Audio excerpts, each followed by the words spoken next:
Very good evening and welcome to this week's LFS podcast. A day early, of course. Had to reschedule it due to some other things that have come up, but we have an exciting podcast for you over the next 45 minutes or so.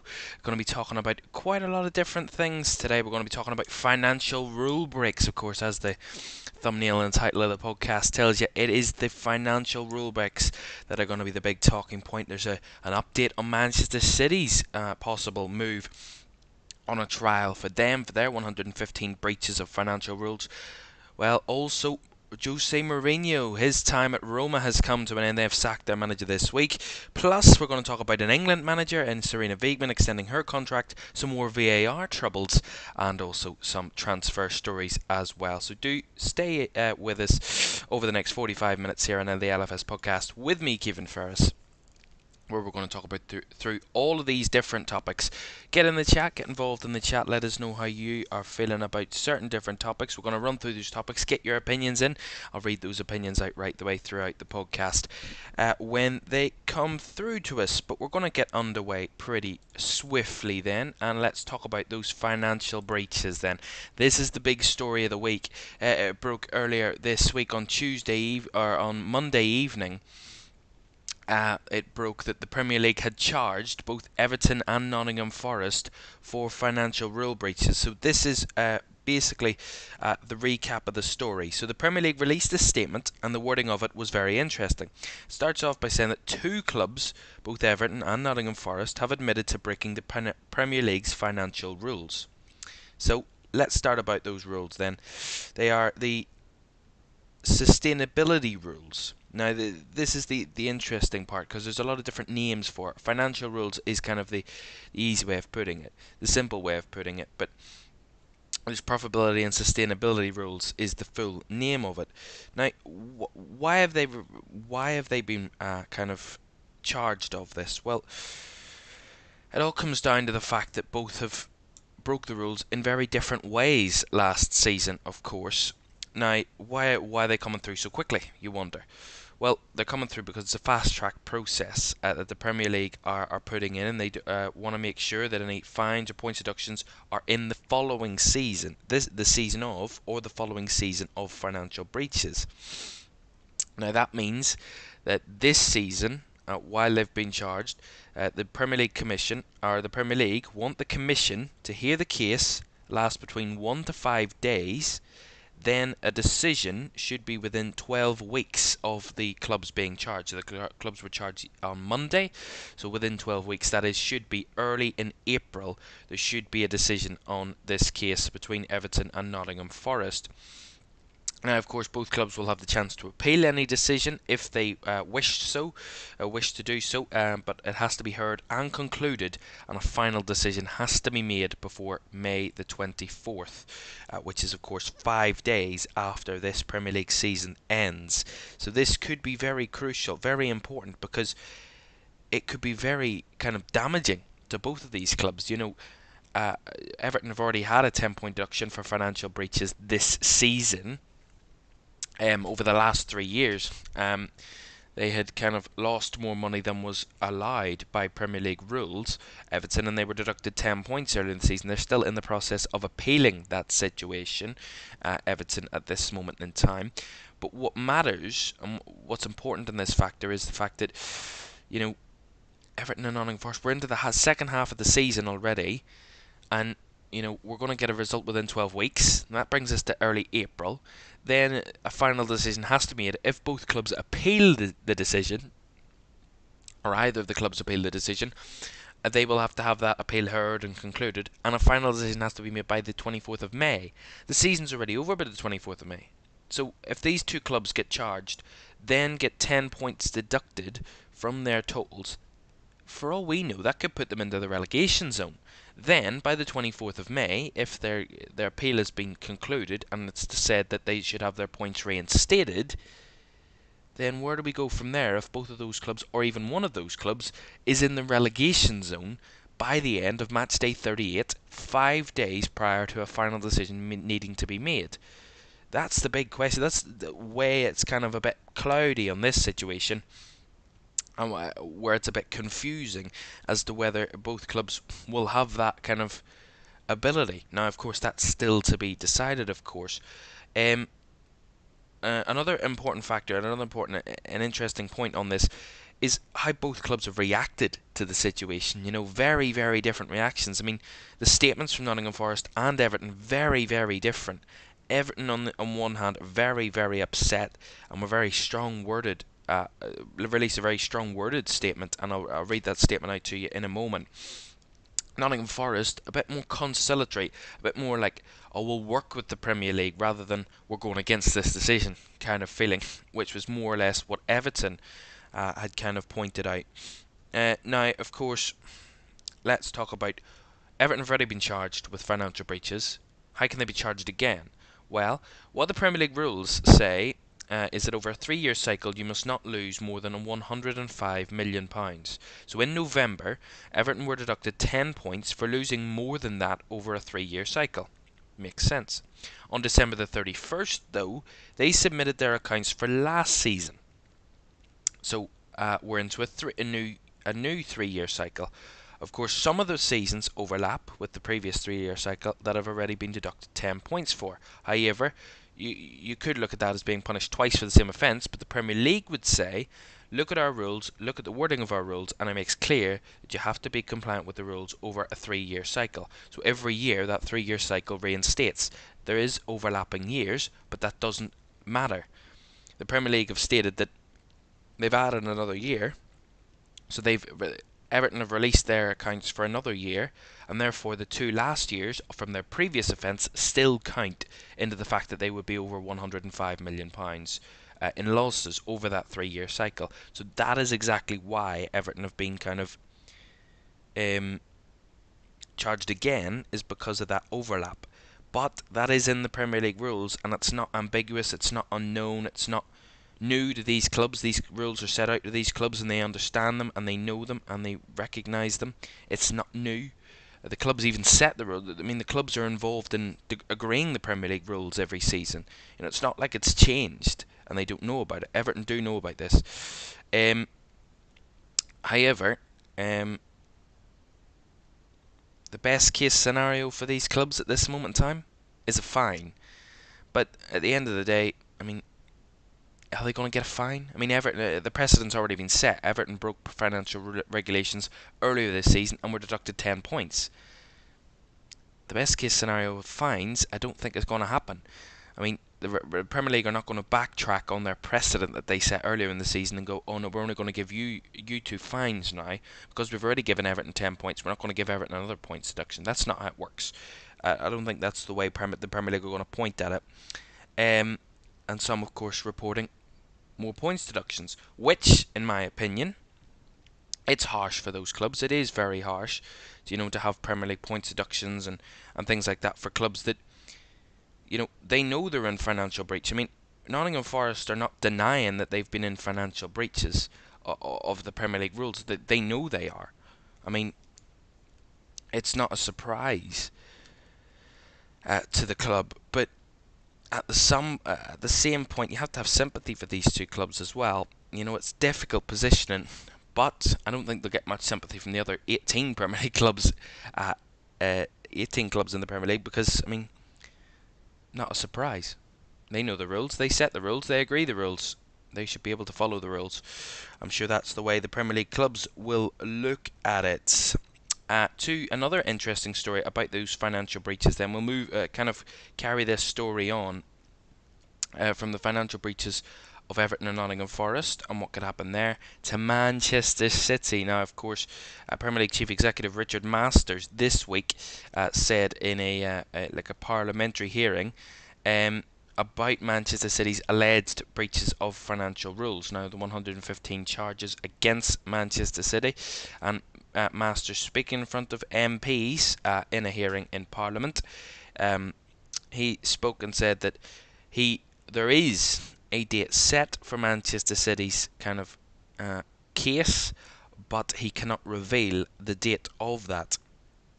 He said, there is a date set for the proceeding. Unfortunately, I cannot tell you what that is, but it is progressing, which some would say, oh, that's just him trying to, you know, block everybody off and kind of get everybody off the kind of off their case and tell them, we're dealing with it. Leave us alone. Let us deal with it. That's a good point. But at the same time, I would rather the Premier League get the decision right, make sure that they get the right decision, and don't mess it up, because 115 charges is a lot to go through. It's not a small amount of charges. It's not something that's easily dealt with within a couple of weeks or months. This could take another couple of years for Manchester City, and they might. And to another fact, on the previous case, Everton and Nottingham Forest had both agreed with the Premier League that they had broke financial rules. Manchester City, still to this minute in time, don't agree to that. They feel that they're totally innocent, and they believe that they haven't broke financial rules. However, the Premier League have set those charges out, 115 charges, over an 8-year period, 8 consecutive years from 2010 to 2018.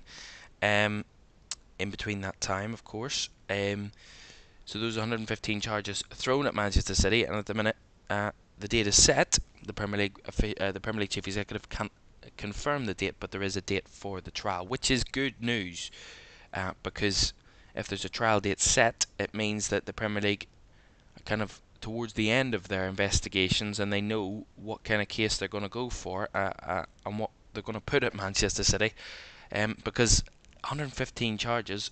I mean, if Everton and Nottingham Forest for minor breaches are going to get points deductions, Manchester City should be getting relegations. That's kind of the level of the difference between Manchester City's charges and Everton and Nottingham Forest. Everton and Nottingham Forest have breached financial rules based on the fact that they've just overspent their budget, or not. Their losses have been too much over a 3-year period. Manchester City, a lot different, very, very different than that.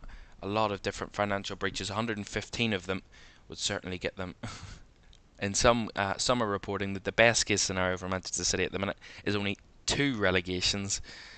Some could be even worse, out of the Football League, but we'll not go there yet because there's still a trial to be set, and they haven't been officially kind of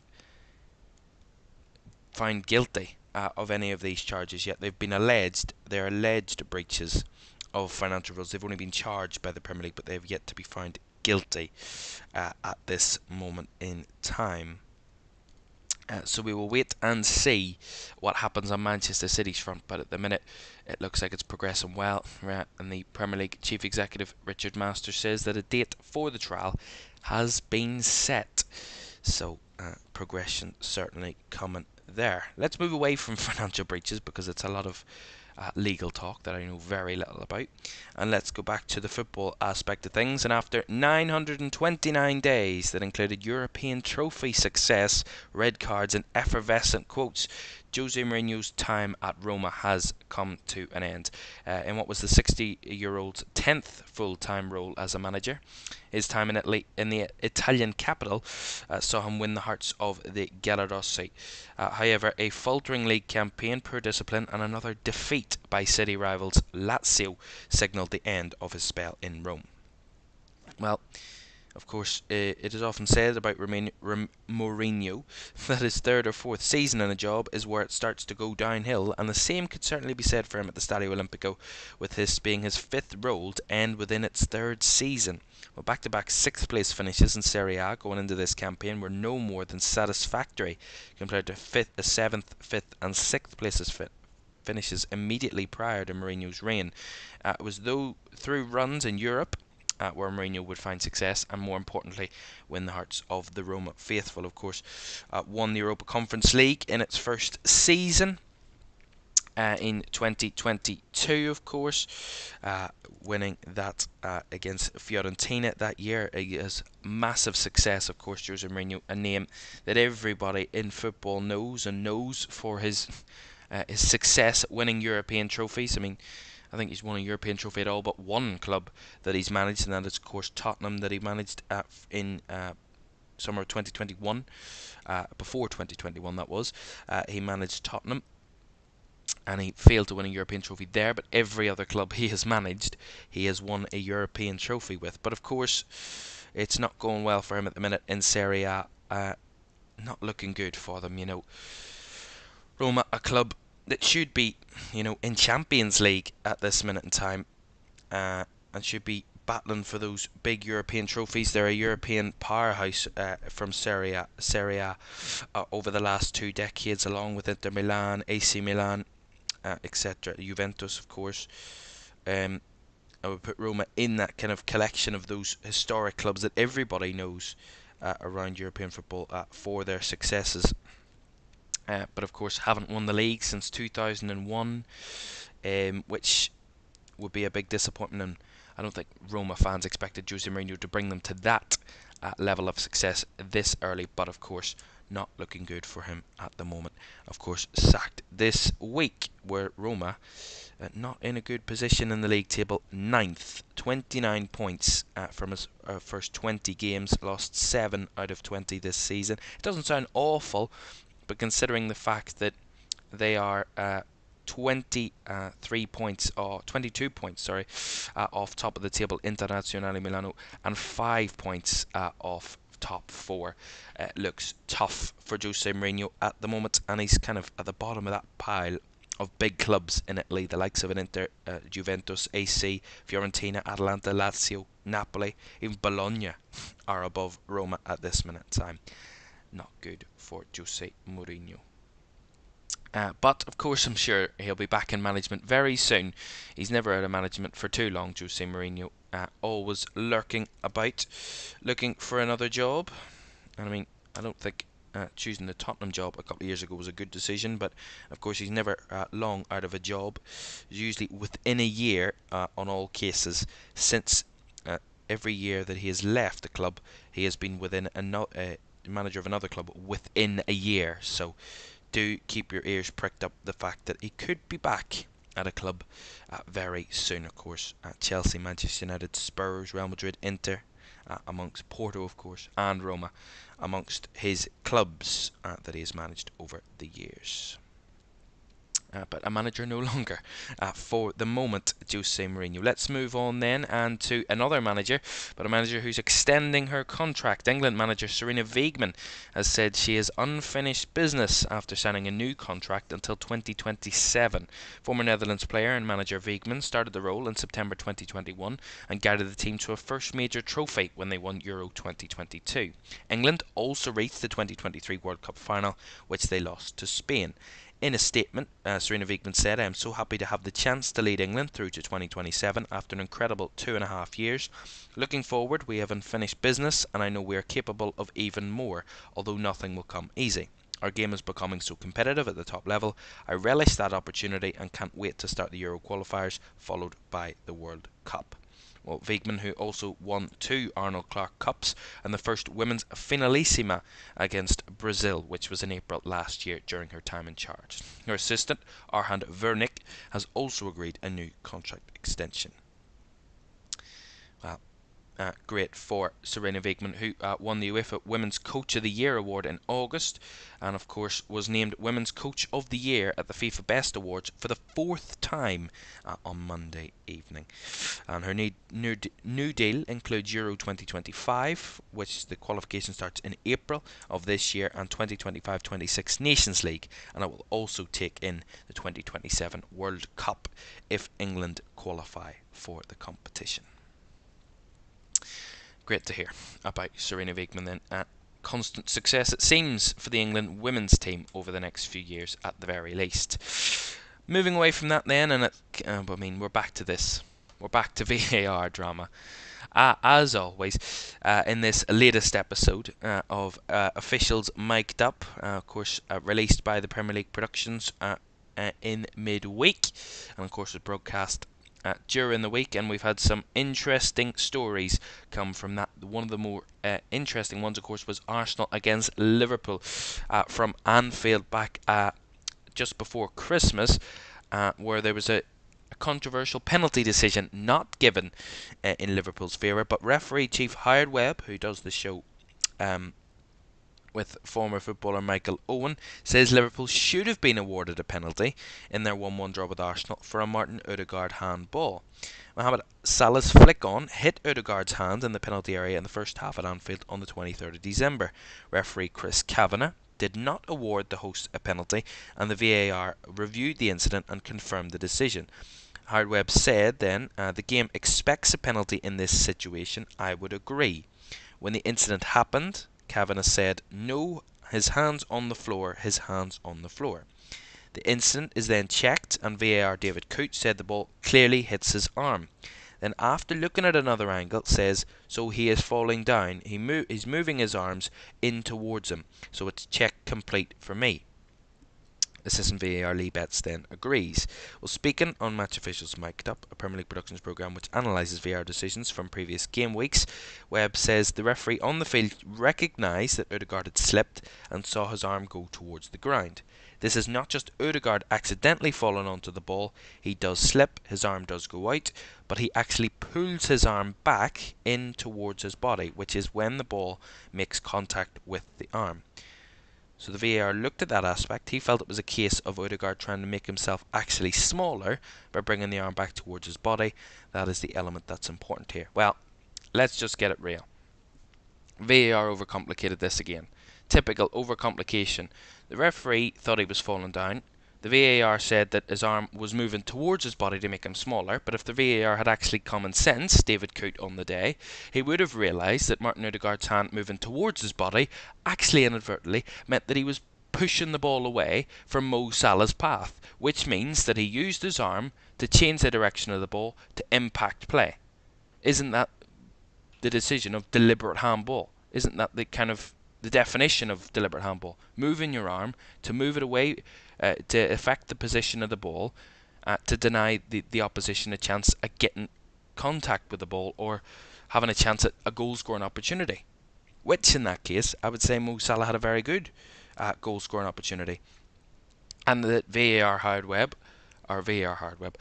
David Coote on the day did not have any common sense for. I mean, it was shocking when you seen a replay. It was clear that Martin Odegaard had moved his hand deliberately. Not that he was using it to fall down, because you wouldn't move your arm inwards if you're falling to the left. You would push your arm out of your body to make sure that you fell without trying to break your arm. So that's not common sense. That's also not physics. That's also not science. So that doesn't work. So VAR David Coote, panicked again. It's one of these, another example of VAR panicking in the booth, thinking they've got the correct decision. Ends up they've got the wrong decision because they've panicked and they've thought, oh, I don't think this is the case, and they're not going to overrule the referee. It's a clear and obvious error for a start, and I want to get rid of clear and obvious error, because clear and obvious error is stupid at the best of times. It makes no sense. What does clear and obvious mean? We've had this debate before. What does it actually mean? What's the point of it? Is there an actual reason to it? I don't think there is. I think just using that as an excuse, it's pointless. Clear and obvious error, stupid. Give us the right decision. It doesn't matter if it's clear and obvious. Make sure you give us the right decision factually. And in that case, the right decision was to give Liverpool a penalty for a handball by Martin Odegaard. Clearly, even the fans inside Anfield could see it, and they didn't even have the benefit of a replay. It was quite clear.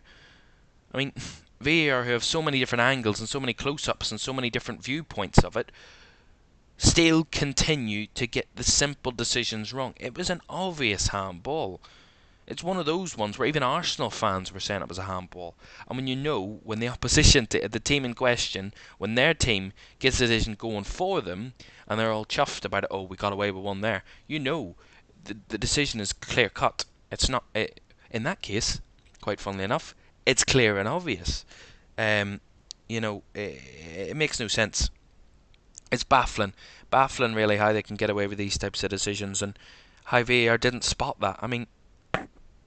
Honestly, how you say check complete, and that he was using his arm to push his arm towards his body to stop him from falling, makes no sense whatsoever.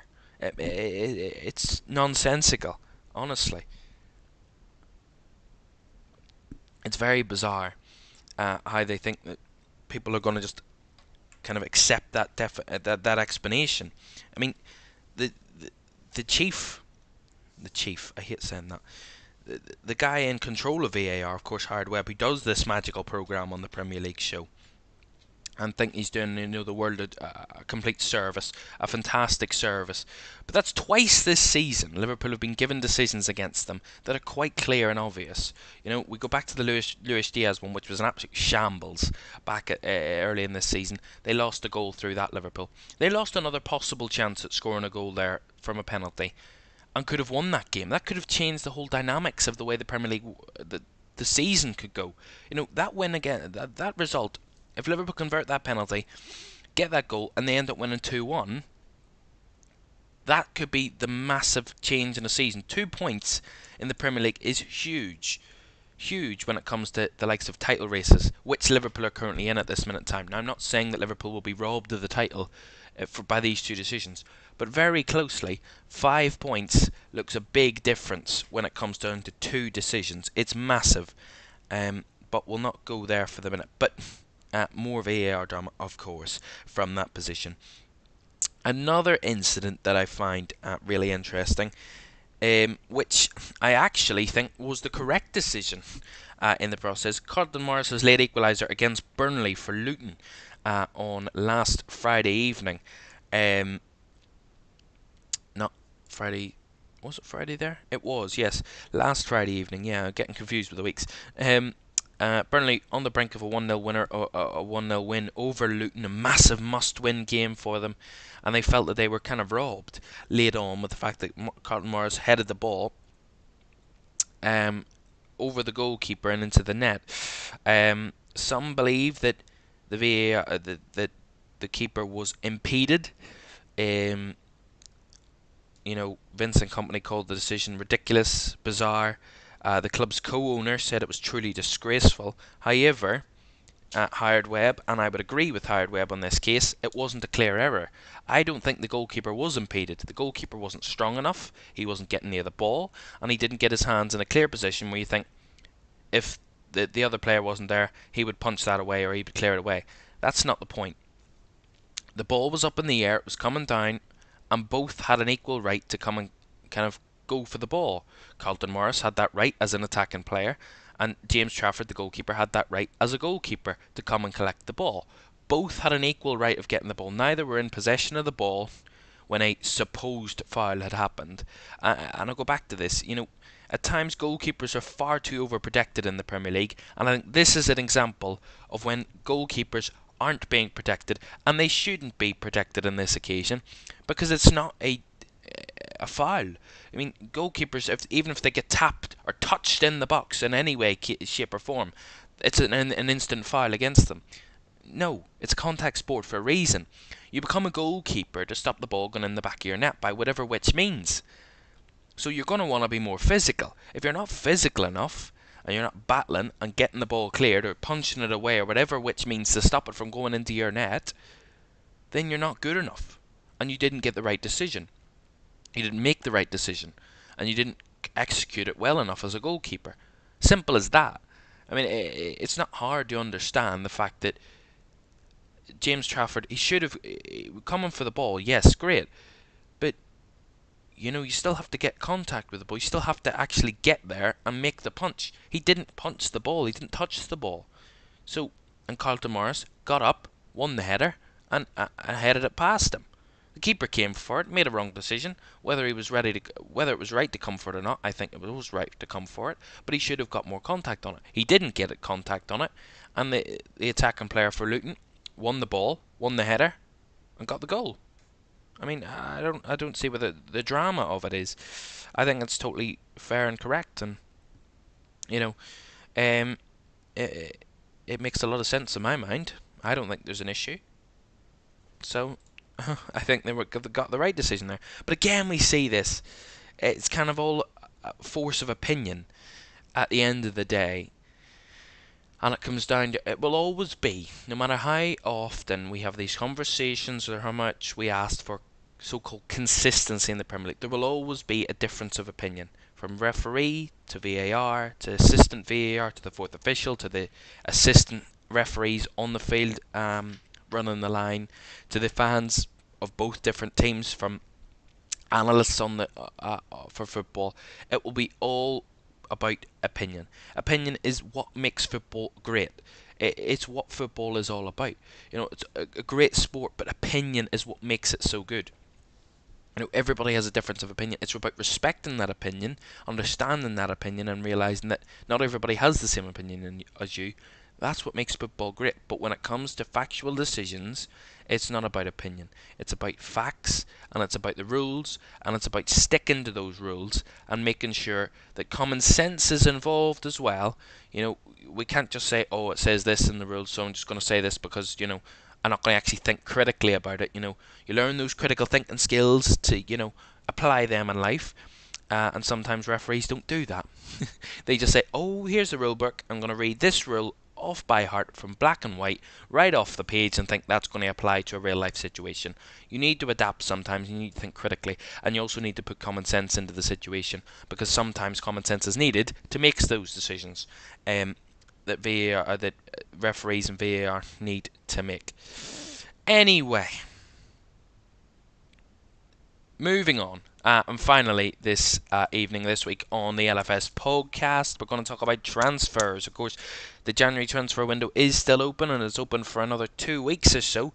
16 days, I believe, on the 1st of February. 15 days. It closes. So still a bit to go in that window, and some interesting news to talk about.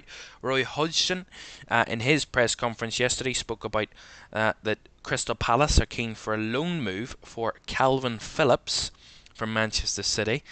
Phillips has been linked with a move away from the Etihad Stadium this month, having not started a game in the Premier League this season.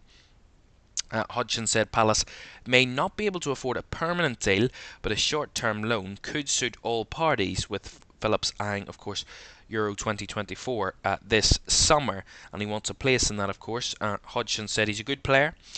I would like to think that Calvin Phillips is available and a possibility for the club. Once again, there will be financial restrictions. Quite ironic, that is. Financial restrictions. Who knows whether the club feels that they will be able to afford that, but if you're talking about the level of player, I don't feel there will be many managers who would not say, yeah, we will be really happy to have him come to the club. As far as I'm concerned, it's a name that's out there.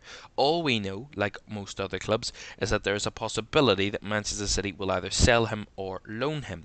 If they are purely going to sell him, then I don't think we'll be in the market. If they're going to loan him, I would like to think that we could possibly put our hand up and push ourselves forward. Of course, he continues and talks about how Crystal Palace could offer him first team football, constant playing time ahead of the Euros, and could kind of push himself into that conversation for England's Euro 2024 squad for this summer. And it could be a good move for Calvin Phillips. I mean, when he did make that move from Leeds to Manchester City a few seasons ago, it was one that kind of drew question marks about whether, one, he was good enough, one, was he going to get the game time. Pep Guardiola already had some favourites in midfield, and it's a tough midfield to get into at the best of times. Even if he was playing his best, would he be able to kind of push his way through and become a first team favourite for Pep Guardiola Manchester City? Clearly not. What we've seen this season especially, he's played as minimal game time as possible, probably for Manchester City clearly this season. And maybe a loan move, maybe not just to Crystal Palace, but a loan move to a mid-table pushing, a European pushing Premier League club will certainly be one for him to get reasonable game time, enough game time to probably prove himself to Gareth Southgate ahead of the summer, and possibly get himself a place in the England squad for this Euros campaign coming up. But I think it's important for Calvin Phillips because he's a good player, very good player. I mean, he was one of Leeds' best players when they were in the Premier League a few seasons ago. He was incredible for them. He was kind of that workhorse in midfield that a lot of managers are asking for in the Premier League, and what they want in midfield is someone that will work and die for the shirt kind of thing. And some managers want that tiki-taka cute footballer. I think that's more what Pep Guardiola wants. He wants more of that kind of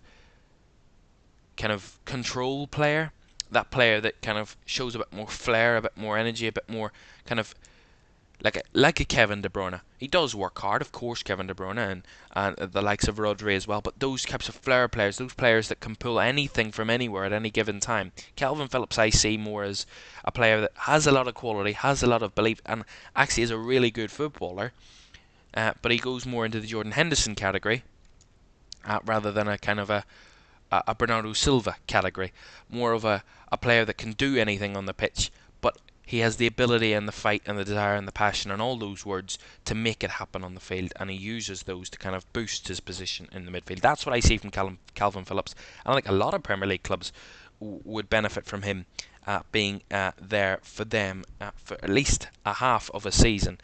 Some maybe could go for a permanent move, but we don't know about that. I don't think Crystal Palace would be able to fund that. Moving to another club, more or less mid-table at the moment, Brentford. They're struggling at the moment. Brentford are interested in Tottenham's Spanish defender Sergio Reguilon. Of course, spent the first half of the season on loan at Manchester United, but of course that was a deal was terminated by Manchester United this month. Of course, so the left back is back at Spurs. He was signed by United in August following injuries to the club's left backs Luke Shaw and Tyrell Malacia. He joined Spurs from Real Madrid in 2020 and spent last season on loan at Atletico. So clearly Spurs don't want Sergio Reguilon, but Brentford boss Thomas Frank is known to want an experienced left back for the remainder of the season. And Reguilon offers that wide attacking option. He's looking for he could play a back three and a back four. Of course, Sergio Reguilon, we've seen him play both for both Spurs and Manchester United in recent seasons. So he could be that good kind of versatile player that Brentford need, and also the quality of a player that they need at this minute in time. You know, Brentford struggling in the Premier League, not really performing well, even in the cup competitions. Maybe they were put out by Wolves last night in the FA Cup. So nothing's really going Brentford's way this season, but they kind of need that bit of a boost, and maybe Sergio Reguilon at left back could be that boost for them at the minute in time. We will see what happens there. Right, finally, before we go, then we're just going to talk about some interesting stories, some stories that have made the football the back pages of the newspapers today. Arsenal and Liverpool are interested in signing 22-year-old Wolves and Algeria defender Ryan Ait-Nouri. Of course, this has been lurking for the past month or so, with Ryan Ait-Nouri linked to possible big Premier League clubs. Arsenal and Liverpool certainly interested, but nothing moved yet. Both interested, but no one's made that move yet. Continuing with Liverpool and a possible outgoing this time, of course, injury prone and persistently injured. Thiago Alcantara, the Spanish midfielder, 32 years of age. He is attracting interest from both Brazil of Flamengo and Al Ettifaq in the Saudi Pro League. Al Ettifaq, of course, Steven Gerrard, the former Liverpool captain's club at the moment. He is managing. Other players there as well, of course, the former Liverpool captain Jordan Henderson wanting a way out of Saudi at the moment. It seems that has been the kind of rumours at the moment, but Liverpool they want to keep Thiago Alcantara at the moment, but he is attracting interest from other clubs around the world. Newcastle, they're going to review their January transfer plans. Of course, it looks to be a difficult kind of window for Newcastle. Not really much. They can't really move very much with those financial restrictions and financial fair play rules. They can't really spend big amounts of money this window. Newcastle not want to breach those rules. They have a lot of money to do it. It's not the money that's the problem, it's the rules that they need to follow, and they don't want to break those rules like other clubs, but they have to re-evaluate their plans. Of course, an injury to Brazil midfielder Joe Linton could put them in a difficult position, and they might have to make a move. Other news, of course, Brentford looking for Sergio Reguilon, as I've already spoke about. Middlesbrough have inquired about signing 21-year-old Ivory Coast winger Amad Diallo, but Manchester United want to keep him after he's impressed in training. So Middlesbrough looking for Amad Diallo, but Man United disagreeing. Don't want that move at this moment in time. Nottingham Forest, of course, will probably prioritise selling players in this window, of course, obviously with their breaches of financial rules. They want to show the Premier League that they are taking charge of those their finances and making sure that they are within the rules. We will see. Liverpool also retain an interest in Chelsea's 20-year-old England defender Levi Colwill.